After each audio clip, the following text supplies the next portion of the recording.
હાજીઓએ હાથમાં તિરંગો રાખી હિન્દુસ્તાન જિંદાબાદ તેમજ બલેક અલ્લાહુમ્મા બલેકના નારા લગાવ્યા હતા અને રાષ્ટ્રવાદની ભાવના વ્યક્ત કરતા સમગ્ર વાતાવરણ ગુંજી ઉઠ્યું હતું.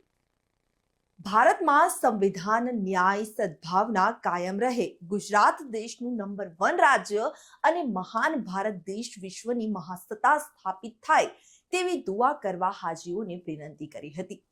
શુક્રવારે અમદાવાદ, ગુજરાતમાંથી ચાલુ વર્ષે ગુજરાત રાજ્ય હજ કમિટી દ્વારા પવિત્ર મક્કા મદીનાની હજ યાત્રાએ જનારા હાજીઓની પ્રથમ flight Sardar Vallabhbhai Patel international airport Ahmedabad ખાતેથી રવાના થઈ.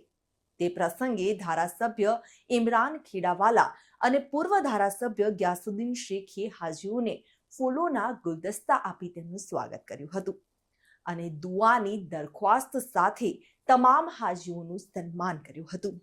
હાજીઓ રવાનગી સમયે એરપોર્ટ ખાતે પોતાના હાથમાં તિરંગો રાખી હિન્દુસ્તાન જિંદાબાદ તેમજ લબેક અલ્લાહુમ્મા લબેકના નારા લગાવતા સમગ્ર વાતાવરણ રાષ્ટ્રવાદની ભાવનાથી ગુંજી ઉઠ્યું હતું.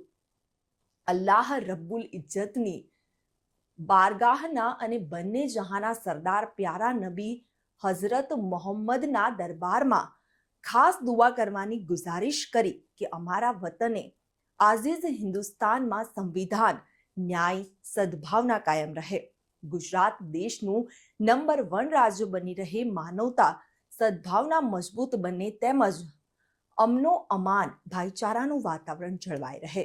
ગુજરાતના સર્વાંગી વિકાસની સાથોસાથ આપણો મહાન ભારત દેશ વિશ્વની મહાસત્તા સ્થાપિત થાય તેવી દુઆ કરવા હાજીઓને વિનંતી કરી હતી. આ પ્રસંગે ધારાસભ્ય ઇમરાન ખેડાવાલા, પૂર્વ ધારાસભ્ય ગ્યાસુદ્દીન શેખ, જુનેદ શેખ, ડોક્ટર અસલમ, નોમાન પઠાણ સહિત અન્ય આગેવાનો મોટી સંખ્યામાં ઉપસ્થિત રહ્યા હતા.